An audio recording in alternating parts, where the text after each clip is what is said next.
Antes de tudo, gostaria de dar boa noite a todos e falar que... Tá funcionando direitinho o microfone? Falar sobre... Esse microfone ali é só para gravação, não sai da gente não. Então tá tudo certo.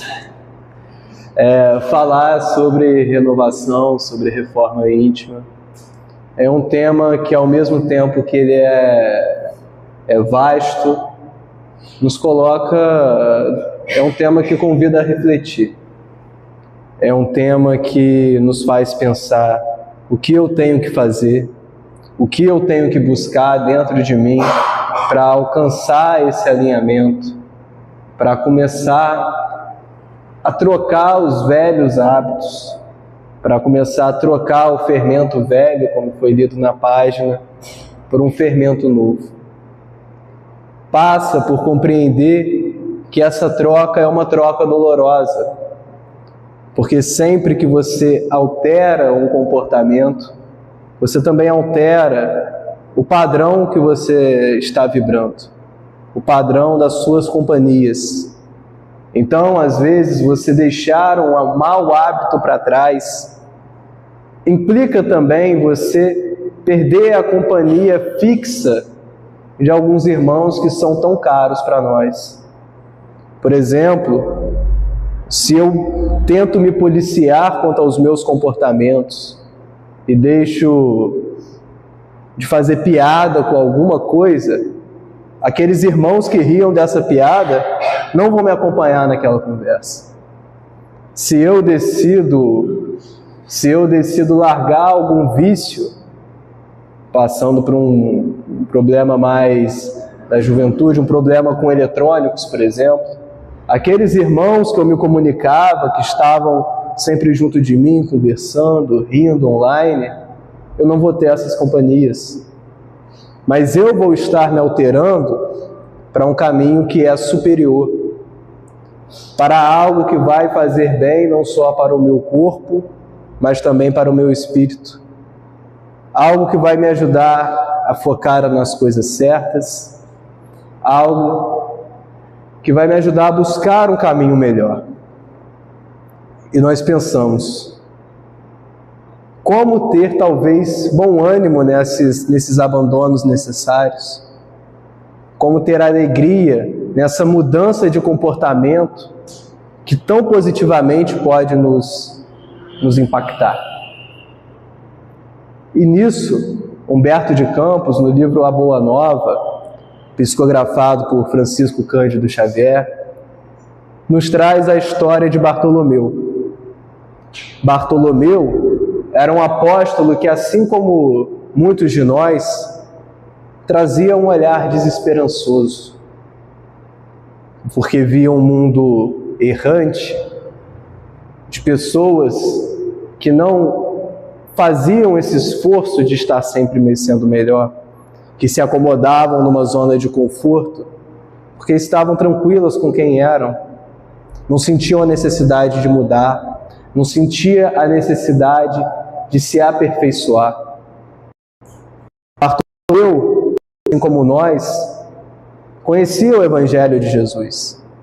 Ele estava lá quando Jesus estava começando as pregações e espalhando essas pregações que chegaram e chegam até hoje em nós.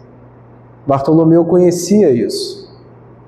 Mas Bartolomeu não conseguia usar dessa boa nova um fermento em sua vida. Bartolomeu ia para casa e encontrava familiares que não estavam dispostos a compreender os seus novos ideais, que não estavam dispostos a compreender a sua mudança. Bartolomeu ia à rua e via que aqueles irmãos não pegavam a essência da cultura hebraica, que era uma cultura com ensinamentos valorosos, ensinamentos importantes para ajudar também nesse aperfeiçoamento, e não conseguiam utilizar para o melhor. Bartolomeu ia para o seu trabalho como pescador, e aqueles irmãos que também não compreendiam, estavam lá para julgá-lo, estavam lá para caçoar dele. Então Bartolomeu guardava uma profunda angústia. porque tinham o contato dos ensinamentos do Mestre, tinham o contato do Cristo, mas esses ensinamentos não tinham a capacidade de iluminar o coração de Bartolomeu. Esses ensinamentos não estavam colocando a obra divina dentro do seu coração. Porque uma vez que ela estivesse posta, ele enxergaria o mundo com outros olhos. Então Bartolomeu vai ter com Jesus. Bartolomeu vai falar dessa melancolia que ele carregava no peito com Jesus. E o Cristo fala para Bartolomeu. Ele fala que o reino de Deus, antes de vir ao mundo, antes de chegar para nós e ser palpável, ele precisa começar a ser edificado dentro do coração de cada um. E traz a pergunta a Bartolomeu: você começou essa construção? Você começou a alterar a lente que você usa para enxergar o mundo? A alterar o comportamento que você tem para aquele irmão que te ofende? Para aquele irmão que te aborrece? E Bartolomeu, chocado inicialmente com o contato e com a reflexão que Jesus trouxe para ele, passa a refletir. E reflete. Então vai para casa. Chegando em casa, Bartolomeu encontra aquele pai que, ainda preso na cultura hebraica, não conseguia identificar a boa nova que Jesus trazia. Um pai incompreensível, que julgava ele como um desertor, como alguém que estava colocando a cultura tão cara aos hebreus de lado. Um pai que não conseguia compreender. E Bartolomeu, agora não confrontando, não tentando impor a boa nova, o evangelho à força, guardou silêncio. Porque ele sabia que aquele pai não poderia ser modificado num confronto direto. Então Bartolomeu decide ficar calado e mostrar por suas atitudes, pela sua elevação moral e pelo seu aperfeiçoamento, a partir dos ensinamentos do Cristo, que o que vinha de Jesus era puro. E passou a plantar essa semente dentro de casa.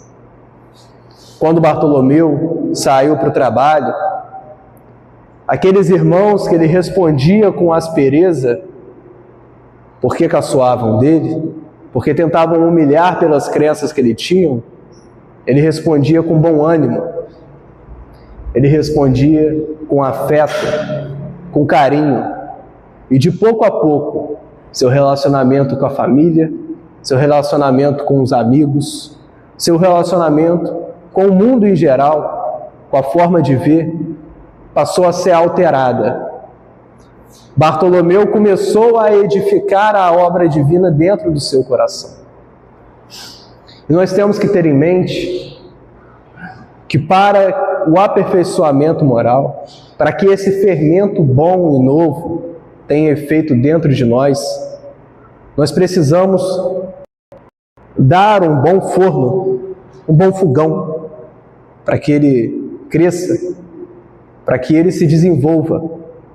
Então precisamos desse bom ânimo, precisamos dessa virada de chave que Bartolomeu teve com os ensinamentos do Cristo. E nós temos esse ensinamento. E podemos pensar, mas Bartolomeu é um santo. Bartolomeu estava diariamente com Cristo, estava aprendendo da fonte. Mas o Cristo nos fala que onde houver alguém no nome dele, ele lá estará. Nós temos esse contato. Nós temos o contato com a obra. E os espíritos, ao serem perguntados por Kardec se é possível que o homem, por seus próprios esforços, vença as suas más inclinações, eles respondem positivamente. Não só falam que sim, é possível, mas falam que é possível com esforços muito pequenos, com esforços ínfimos. mas esforços feitos com disciplina, disciplina e disciplina. Porque é difícil você alterar um comportamento que foi desenvolvido em você por anos, às vezes numa relação de amizade de infância, às vezes numa relação dentro de casa, aquela forma de responder que você viu com seu amigo, que na hora de sair as palavras da sua boca, sai igual fosse um pai ou uma mãe. É difícil você fazer toda essa mudança do dia para a noite. Por isso que o esforço na mudança é pequeno, mas diário. É um esforço que você tem que analisar dentro de si na hora de oferecer a sua palavra a um irmão. Por exemplo, se algum irmão meu, se meu irmão Mateus, vem e fala comigo de um jeito irritado, porque ele está irritado, eu posso responder com leveza. Eu posso respirar, entender o porquê dele estar falando desse jeito e dar uma resposta melhor. E muitas vezes, nessa intenção de ser melhor, eu vou falhar. Porque às vezes a gente não para, pensa e age. A resposta meio que instintiva é você tratar o outro da forma como ele nos trata. Mas o Mestre nos convida a parar, refletir, pensar, fazer esse esforço para domar a má inclinação, até que não tenha que ser necessário esforço nenhum. E depois de resolvido esse problema, depois de trocar dessa peça, trocar do fermento, esse fermento novo um dia ficará velho. Porque o aperfeiçoamento moral, porque a reforma íntima não é uma coisa fixa. Até que o espírito atinja um patamar de perfeição relativa, esses esforços são necessários. O olhar para dentro, o olhar para a necessidade da reforma íntima, continuará sendo necessário. A reforma íntima se assemelha à história do navio de Teseu. Um navio que partiu de um porto ao outro para fazer uma longa viagem, e nesta longa viagem as peças do navio iam apodrecendo, as peças iam ficando defasadas, não possibilitariam mais aquele navio chegar ao porto com segurança. Ele fatalmente afundaria se não fossem trocadas. Se eu estivesse no navio, pediriam que fossem trocadas o mais rápido possível. E dessa forma nós temos que analisar. Porque nós temos peças podres. Nós temos peças que precisam ser trocadas, que não mais são úteis. Nós viemos de sucessivas reencarnações.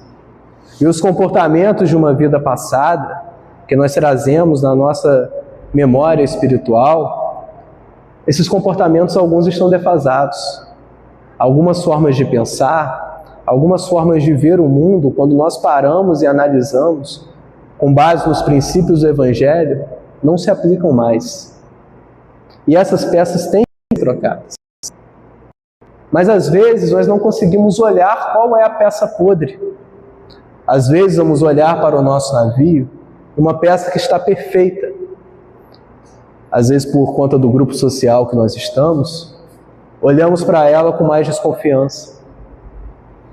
Por exemplo, uma pessoa, ela é muito carinhosa, uma pessoa afetuosa, gosta do carinho, mas ela cresce num lar que as pessoas são mais fechadas. Não estão tão receptivas para esse contato. E ela tem a necessidade desse contato. E ela tem essa característica positiva. E essa característica positiva meio que vai se minando para se adequar. Reparem, ela não está substituindo uma peça boa. Mas ela está focando, ao invés de trocar algo negativo para correção, em minar uma característica que não faz mal. Uma característica que, muito ao contrário, pode encher o coração de uma pessoa que está no seu convívio. Porque essa pessoa que está travando um abraço afetuoso que poderia estar entregando, vai deixar privado alguém que tanto precisa desse abraço, que tanto precisa desse afeto. Então nós temos que ter sabedoria ao olhar para dentro e identificar as peças podres e focar só nessas peças que precisam do reparo. As que são boas, elas têm seu momento de aplicação. Porque talvez aquele pai mais fechado ao afeto vá se abrindo aos poucos, porque o filho tem muito afeto para dar. Nós temos que cultivar sempre em nós esse olhar com bom ânimo para as nossas boas características e aperfeiçoar as negativas, aperfeiçoar as características positivas e melhorar as características negativas. E para isso é preciso o autoconhecimento. Autoconhecimento que nos é falado na questão 919 do Livro dos Espíritos, como um dos pilares para esse enfrentamento com o homem velho que existe dentro de nós e a vitória sobre ele, para vestir uma pele mais elevada. Quando Kardec pergunta a Santo Agostinho se haveria alguma forma de se elevar, Santo Agostinho fala que um sábio da antiguidade já dizia: conhecerei a ti mesmo. E dá um exemplo pessoal. Santo Agostinho, antes de entrar para a vida do catolicismo, era uma pessoa perdida nos vícios do mundo. Mas ao ter contato com as cartas de Paulo, aliado ao conhecimento que tinha da filosofia clássica, pôde fazer grandes alterações no seu comportamento, que possibilitaram que ele estivesse num patamar que fosse possível ajudar na codificação, que fosse possível iluminar tantas almas que até hoje podem ter contato com suas obras. Santo Agostinho disse que antes de dormir todos os dias, ele analisava o dia que se passou, o que fez de mal, o que fez de bom, e empregava aqueles esforços pequenos que nos foram passados mais cedo para a alteração dos comportamentos negativos, para manter os bons comportamentos com os irmãos que ele estava tendo uma boa relação. Ele agiu nesses esforços para se aperfeiçoar. E Humberto de Campos traz para nós, ainda no livro Boa Nova, sobre as consequências negativas que a presunção, que você projetar um eu ideal e crer que esse eu ideal, o Felipe hipotético, é capaz de fazer, que o Felipe da vida real é capaz de fazer as coisas que o Felipe hipotético é. O Felipe hipotético é perfeito, ele consegue fazer tudo. Mas eu não sou. Eu tenho que olhar para a hipótese e trabalhar para chegar nela. O mesmo aconteceu com Simão Pedro. Simão Pedro, nos narra Humberto de Campos, que no momento que Jesus falou que algum dos discípulos iria traí-lo, ele disse: mestre, eu jamais te trairia. Não é possível que eu faça isso, eu te amo muito. Eu jamais te negaria, eu sempre estaria ao seu lado. E Jesus, conhecendo São Pedro melhor do que ele mesmo se conhecia naquele momento, fala para São Pedro: Simão, antes que o galo cante, você terá me negado 3 vezes. E Pedro, mantendo a presunção, fala: não, mestre, isso não é possível, eu não te negaria. Isso não aconteceria, é impossível, é impossível. E passando um pouco de tempo, depois de Jesus ser preso, depois de Jesus estar deitado no alvorecer do dia para ser humilhado, cercado de várias pessoas que conheciam a sua obra, que o viram trabalhar, chega João e Pedro para ver o Mestre, para analisar a situação. E naquele momento, todos que estavam ali, que conheciam a obra de Jesus, que viram Jesus trabalhar, que viram Jesus oferecer o pão, que viram Jesus realizar milagres, curar pessoas, sabiam que aqueles 2 homens que chegaram eram discípulos de Jesus. Porque Simão recebeu Jesus em sua casa. Simão ia onde Jesus ia, dormia onde Jesus dormia, seguia o Cristo em toda parte. Não era possível você olhar para o Cristo, para Simão, e não associar a figura do Cristo. E nesse momento, as pessoas da plateia começam a perguntar. E a primeira pergunta: Você não conhece esse homem? E Simão responde: Não conheço. A segunda pessoa pergunta: Você é seguidor desse homem? E Simão responde: Não sou. A terceira pessoa pergunta: Você não estava com esse homem durante todo esse tempo? E Simão fala: Não estava. E nesse momento, o galo canta. E Simão, em choque, percebia que havia negado Cristo 3 vezes. Percebia que a profecia tinha sido cumprida. E se sentia envergonhado, se sentia humilhado. E olha para Jesus caído. E Jesus olhava para Simão como um pai olha para um filho que errou. Um olhar de profundo amor, de profunda compreensão, porque ele sabia daquele erro.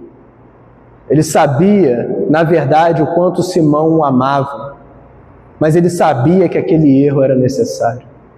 Porque quando o galo canta, ele não canta tão somente para simbolizar que a profecia do Cristo havia se cumprido, para simbolizar que um dia novo começava em Jerusalém. O galo canta para simbolizar o início da mudança de Simão Pedro, de uma pessoa rígida, de uma pessoa tão confiante em si mesmo que se desconhecia, que era presunçosa, que afirmava ser capaz de coisas além da sua capacidade naquele momento, para uma pessoa mais humilde, uma pessoa que olhava para dentro, reconhecia suas fraquezas e seus pontos positivos. Naquele momento, Simão passou a construir aquele que nós conhecemos, aquele que nos embates do cristianismo nascente foi capaz de ser pedra firme e manter tudo junto, tudo unido, para que a mensagem da Boa Nova fosse espalhada como foi. Não posso deixar de citar, como nos narra Emmanuel no livro Paulo e Estevão, do embate que houve entre Paulo e Tiago, que naquele momento poderia significar uma cisão do cristianismo. Duas vertentes surgindo, sendo a mesma mensagem falada por vozes diferentes, para que as pessoas tomassem lado. Isso enfraqueceria o cristianismo. Talvez o cristianismo não chegasse a nós. Talvez não tivesse a força que tem e não tivesse mudado o coração de tantas pessoas. Naquele momento consegue deixá-los unidos, reconhecer as diferenças e tomar a decisão que permitiu que todos nós estivéssemos juntos pelo cristianismo, e não por uma versão de Paulo ou por uma versão de Tiago, mas pelo Cristo. Ele teve que se conhecer, ele teve que atravessar batalhas íntimas, ele teve que empregar esforços para domar as suas más tendências diariamente. Simão Pedro teve que realizar o que Kardec fala para nós no Evangelho segundo o Espiritismo, que reconhece o verdadeiro espírita não só pela sua transformação moral, mas pelo esforço em domar as más tendências.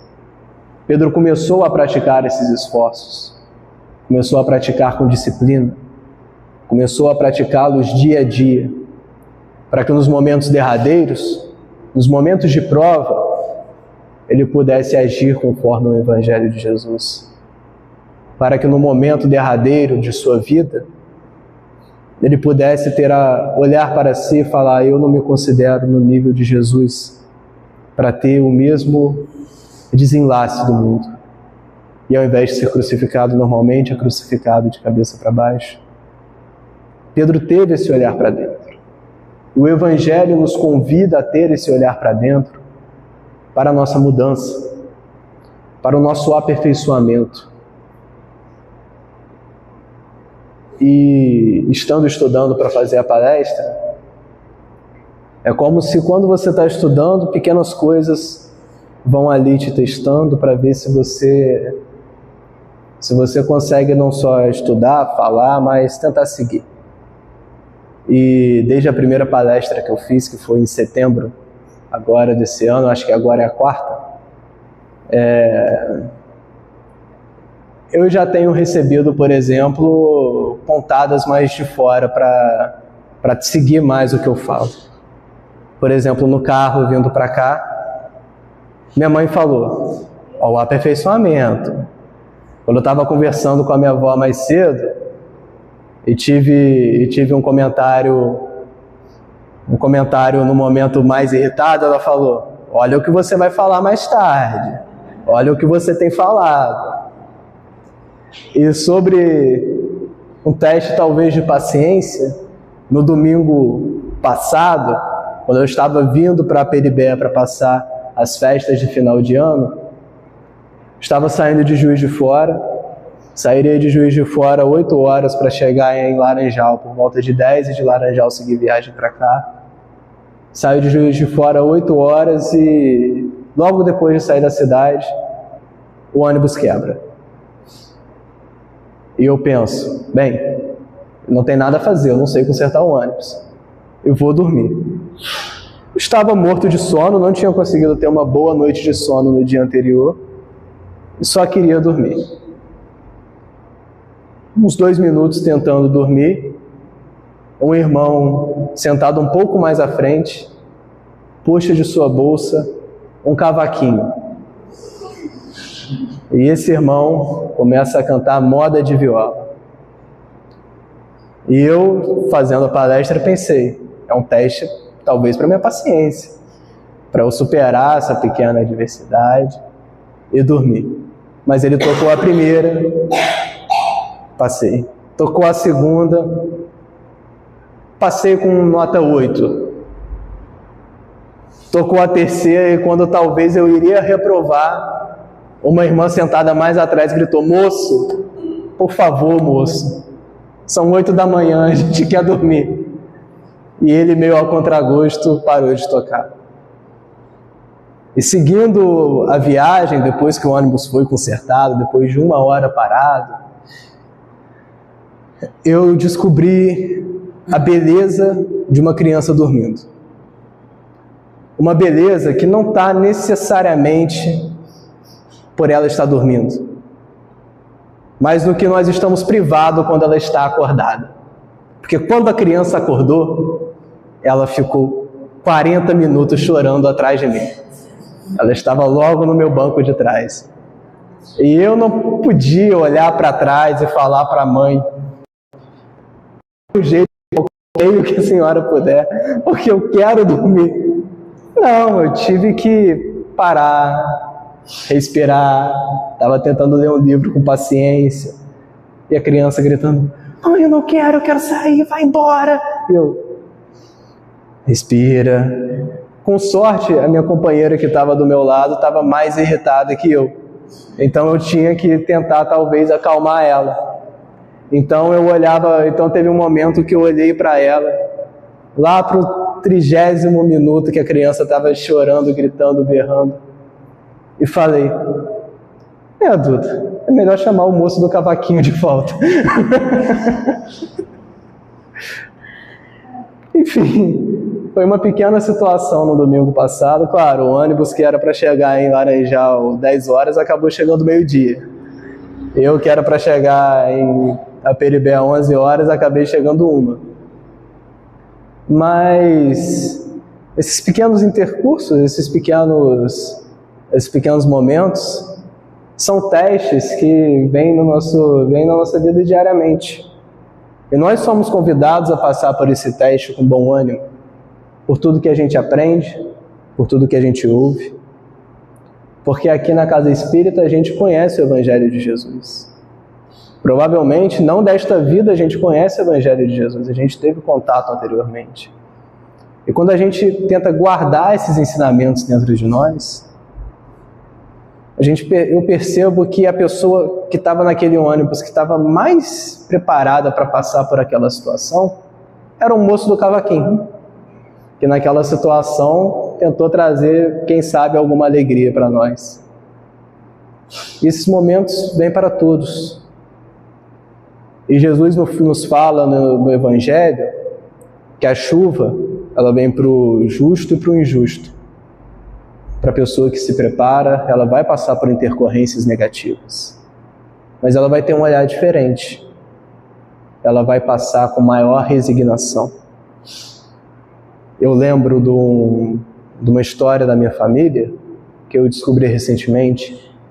Num culto no lar, a gente abriu justamente na página do Evangelho segundo o Espiritismo, que fala que aquele que muito tem, muito será dado. E o que nada tem, perderá tudo. E fala no sentido que aquela pessoa, que como os exemplos que foram dados, iniciou a edificação do reino de Deus no seu coração, passar pelos problemas, passar por uma inevitável chuva, ela passará e sairá mais forte. Aquele que não carrega esses princípios de caridade, aquele que não carrega esses princípios tão importantes na hora de estender a mão ao próximo, ele não terá muita coisa. E quando estava lendo essa passagem, minha avó fala que é uma passagem muito simbólica, porque ela tirou essa página justamente na semana em que ficara viúva. Estava então com 4 filhos para criar e um na barriga que estava esperando. E ela fala que aquela página foi muito importante, porque ela pensou em tudo que ela se colocou à disposição para aprender, em tudo que ela se colocou à disposição para praticar, em tudo que ainda teria que ficar ao lado do Cristo, ao lado dos ensinamentos que sempre recebeu, para enfrentar com resignação. E os 5 filhos foram muito bem criados, os 5 filhos hoje. O mais novo ainda não, mas 4 com família formada, 4 com a vida bem encaminhada e o mais novo seguindo sua trajetória, é uma boa pessoa. Então percebemos que a influência, a necessidade de você atingir essa transformação moral não é uma coisa somente para nós. É uma transformação moral que quando nós atingimos, que quando nós buscamos, nós conseguimos estender àqueles que nos cercam, àqueles que dependem de nós. Há uma história que Emmanuel nos narra na obra Renúncia, a história de Antero. Uma história que nos ensina que a providência divina não se esquece de nós, que os erros, por mais graves que foram, podem ser redimidos, podem ser enfrentados e podem ser vencidos. Antero foi um homem apaixonado por Madalena, mas Madalena tinha o seu coração e o seu destino para Cirilo. E Antero, não conseguindo respeitar a vontade divina, faz com que Madalena se separe de seu esposo. Uma separação que talvez inevitavelmente ocorreria, mas ocorre pelas mãos também dele. Então, Cirilo passa a acreditar que Madalena havia falecido, e Madalena passa a acreditar que Cirilo faleceu. E nessa situação, aparentemente vantajosa, Antero oferece a Madalena a possibilidade de casar mais uma vez, agora com ele. Mas Madalena, fiel ao sentimento que trazia por aquele marido que acreditava estar falecido, não consegue seguir para a segunda núpcia. E Antero fica arrasado. Antero, que já trazia tendências negativas, que não haviam sido podadas, peças podres, que não empregou esforços para trocar, se perde de vez. Se perde na bebida, se perde no jogo, se perde nas más companhias, se envolve no comércio de escravos. E pelas más companhias que cultivou, Antero vem a falecer. Mas a providência divina, como fala o mestre, não deixa que uma ovelha fique perdida pelo caminho, e é dado a Antero a oportunidade de retornar ao mundo. Agora não como pretendente de Madalena, mas como filho adotivo. E na casa próxima a que Madalena morava, um casal de ex-escravos que era amigo de Madalena tem um filho deficiente, que eles não podem criar. E Madalena recebe esse filho. E Antero, agora em outro corpo, passa a receber a educação daquela mulher que outrora tanto desejou. Mas não só de Madalena.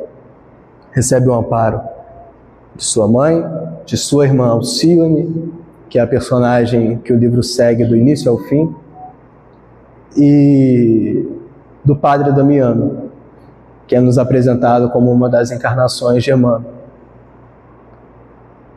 E quando revelava suas más tendências, aqueles que o educavam, que buscavam um aperfeiçoamento moral também, buscavam podar, buscavam instruir, porque Antero, agora criança, não tinha noção, não entendia o porquê sofria preconceito, em razão de sua cor, em razão de suas deficiências físicas, e se revoltava com Deus.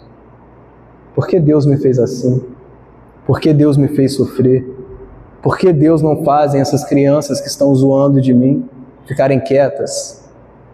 Por que não fazem os adultos que me olham feio fechar os olhos? Ele não compreendia. Mas aqueles que eram responsáveis pela sua educação fizeram compreender que o sofrimento às vezes é uma bênção. O sofrimento funciona também como uma oportunidade de olhar para dentro, de identificar de forma talvez mais árdua as peças que estão podres e ter o bom ânimo para empregar esforços para que essas peças sejam trocadas. E agora Antero passa por esses desafios e passa pelo desafio da perda. Perde Padre Damiano, perde sua mãe, mas resignado, trabalhando pela igreja, porque foi abençoado com o dom musical, tocava seu violino na igreja, e num desses dias que estava trabalhando, é atropelado por uma carruagem. E Antero se encontra num estado de desligamento do corpo, quando sua irmã Alcione chega. E ele dá o testemunho da mudança. Ele fala à sua irmã que aquele irmão que o atingiu não tinha culpa, que ele não viu, que não guardava desejos de vingança. E aquela transformação, que ele viu a necessidade por conta de sua mãe, de sua irmã, do padre, daqueles que o educavam, foi testada e foi aprovada.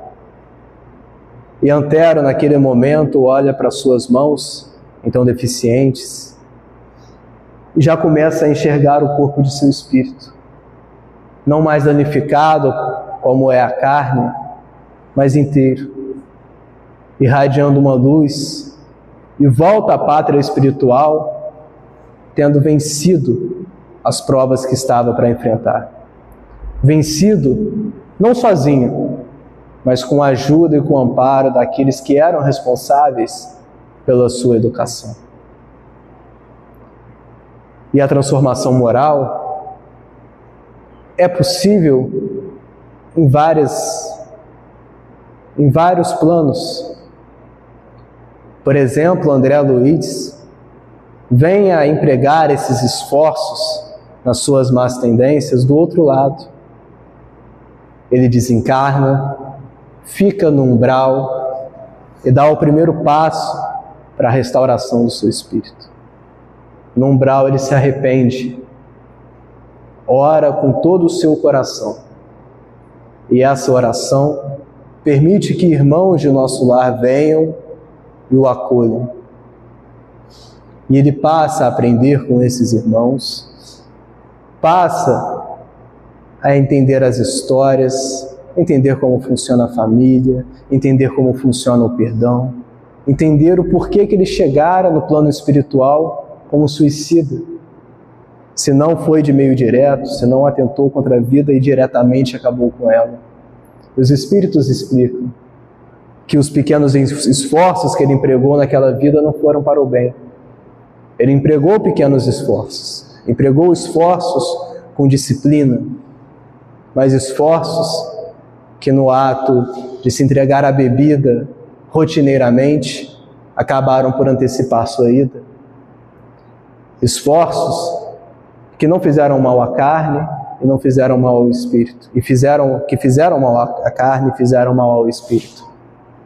Ele compreende e começa a trilhar, a sentar as bases da renovação. E a renovação começa de fato quando ele está ajudando o serviço daqueles irmãos que chegam enfermos e vê um irmão causando sujeira ainda doente e se dispõe a ajudá-lo. Ali é possível ver aquele que for um médico vaidoso, uma pessoa orgulhosa do cargo que ocupava no mundo, se desprender e ajudar da maneira que dispunha naquele momento o irmão. Não fazer como aquela irmã que ele conheceu a história em nosso lar, que queria ajudar a família, mas não trabalhou. Queria ajudar a família, mas toda a oportunidade de trabalho que foi oferecida naquela colônia, ela negou. Ele viu a primeira oportunidade e teve um impulso de ajudar. Teve impulso de ser exemplo. E começar a ter aptidão para passar pelas provas que passou em espírito e vencê-las. A renovação também é possível você colher os frutos já em outra vida. É possível que a gente comece a plantar agora, é possível que a gente plante agora e veja frutos amanhã. Mas é possível que a gente plante agora e perceba sozinho, com o passar dos anos, com o passar das existências. Porque a colheita pode ser iniciada por nós. A colheita não, a semeadura pode ser iniciada por nós. Mas a colheita, só Deus que vê de fato. Só Deus e aquele que recebeu a semente conseguirão perceber. Mas quando a gente coloca a semente ali atrás, nós vamos desencadear uma série de acontecimentos que nos farão uma pessoa melhor. Por exemplo, o senador romano Publio Lentulus, que inicialmente teve o contato do Cristo, mas negou esse contato. O Cristo chamou para que ele não seja senador dos homens, mas que ele consiga transmitir a palavra do Cristo, transmitir a boa nova, também por suas atitudes. E ele não quis ser do posto orgulhoso em que se encontrava no mundo. E só anos depois, pela dor da perda da amada Lívia, sua esposa, que se entregara ao Cristo, após o milagre que o Cristo fez para sua filha que estava doente. Só através da perda e só através da dor Públio Lentulus conseguiu parar e refletir, lembrar com mais carinho das palavras de Jesus, lembrar com mais carinho daquele convite que ele negou lá atrás. Pensar o que aquele nazareno tão simples tinha que fez com que minha esposa, adornada de títulos, deixasse tudo isso para trás, para ter em seu coração e seguir Jesus, para morrer por amor ao Cristo. E passa a cultivar em seu coração o carinho por Jesus. Passa a pegar o crucifixo que sua esposa Lívia utilizava para rezar e rezar com ele. E aprender e refletir e estudar o Evangelho de Jesus. E iniciar, embora que tardiamente, naquela vida, a semeadura do Evangelho. E depois de seu desencarne, depois de passar por todos os demais desafios que passou naquela vida, agora passados com o amparo de Jesus e vencidos com o amparo de Jesus, veremos Públio Lentulus em outra encarnação, agora como Nestório, agora não como um orgulhoso senador romano, mas como um escravo profundamente dedicado ao apostolado, dedicado a espalhar a palavra do Mestre, como não foi possível ser feito na vida anterior. Ele ia para as catacumbas e falava de Jesus com amor, como se estivesse diante do Mestre nas pregações que o Mestre realizava. E num desses dias em que pregava, ocorre uma batida. Soldados romanos invadem as catacumbas e Nestório é preso. Nestório enfrenta o cárcere com resignação e confiança no reino de Deus que aguardava. Nestório vai para o Coliseu com confiança no reino de Deus que ele sabia que o aguardava. Vai rezando, vai de cabeça erguida.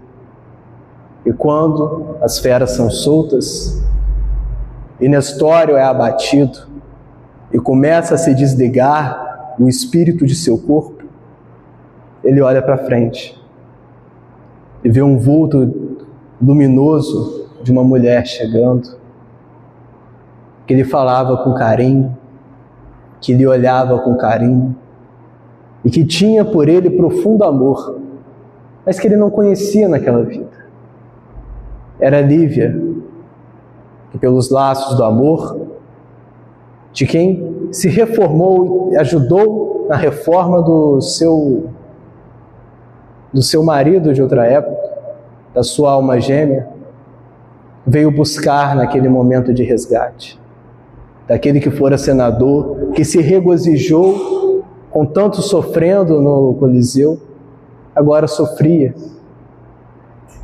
Mas uma dor passada com amor, porque ele entendia que era a vontade de Deus, porque ele tinha edificado, ele tinha iniciado a obra divina em seu coração.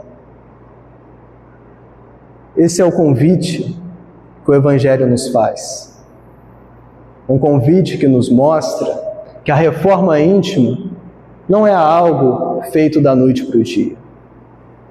Que quando nós trocamos a peça podre do nosso navio, nós não estamos trocando aquela peça podre para que a peça então nova fique ali para sempre. A peça nova um dia será podre também. Nós teremos que trocá-la. Nesse longo mar da existência que nós trilhamos, ele só finaliza com a renovação completa, com a perfeição. Temos sempre que estar olhando para dentro, sempre que estar pensando nas nossas atitudes com base nos princípios do Evangelho, com base no amor, com base na indulgência, na caridade. Precisamos aprender a ter o bom ânimo que Bartolomeu aprendeu. Porque o mundo é errante. O mundo de Bartolomeu lá atrás, de corrupção, de erro, de pecado, de pessoas boas, mas pessoas que erram, ainda está aqui. Tivemos mudanças sociais, mudanças tecnológicas, mas aquela propensão ao erro ainda está em nós, porque, como diria Paulo, sei que sou imperfeito porque o bem que eu quero eu não faço, mas o mal que eu não quero fazer faço quase que naturalmente. Nós temos que vigiar nossas atitudes. Nós temos sempre que possível ponderar nossas atitudes, para que a atitude má, a atitude ainda atrasada, seja substituída pela boa. Isso requer esforço, isso requer vigia, isso requer vontade, isso requer disciplina. É preciso não mais que olhemos as histórias, mas que queiramos ser também exemplo. Não mais discutir o homem bom ou o homem ideal, mas ser esse homem. Sempre olhar para dentro, com humildade, buscando se conhecer e tendo bom ânimo para vencer. Enfim, gostaria de agradecer a todos pela oportunidade para de falar aqui na última palestra do ano, e pedir agora para que nós nos ajeitemos nas cadeiras, elevemos o pensamento para Deus e realizemos a oração para agradecer pelas oportunidades desse ano. Senhor Deus, estamos aqui primeiramente para agradecer todo esse ano que se passou, todas as oportunidades que o Senhor nos deu de mudarmos, de nos alterarmos, todos os testes que o Senhor nos realizou, que por mais duros que tenham parecido, certamente nos fizeram melhor, certamente deveriam acontecer. É doloroso por vezes o caminho, mas passado com o Senhor, passado com os seus ensinamentos, ele fica mais leve. Pois é leve o seu fardo, seu jugo é suave, e nós sabemos disso. Gostaríamos de agradecer pelos desafios, gostaríamos de agradecer pelas bênçãos, tenham elas sido manifestadas em momentos difíceis ou em momentos positivos. E gostaríamos de pedir a proteção para o ano que se inicia, pedir a proteção para que possamos sempre estar olhando para dentro, possamos sempre estar buscando construir em nosso coração a sua morada e agir em conformidade com isso. Pedimos, mas não somente para nós, pedimos para que nós possamos ajudar, que o Senhor nos dê o fermento da mudança, o fermento da renovação, que nos permita estender ao irmão que sofre a mão, que nos permita não ser indiferentes à dor daquele irmão que está perdido, que nos possibilite ter a consciência de que nenhuma ovelha se perde, que se nós estivermos perdidos, possamos rogar ao Senhor a proteção e a ajuda para nos encontrarmos, que possamos rogar a ajuda àquele irmão que está em momentos difíceis, que todos aqueles que passam por desafios possam encontrar em seu Evangelho, em seu amor, a paz necessária para superá-los. Muito obrigado, Senhor, por tudo. Esteja sempre conosco, nos amparando, nos intuindo, hoje, agora e sempre, que assim seja.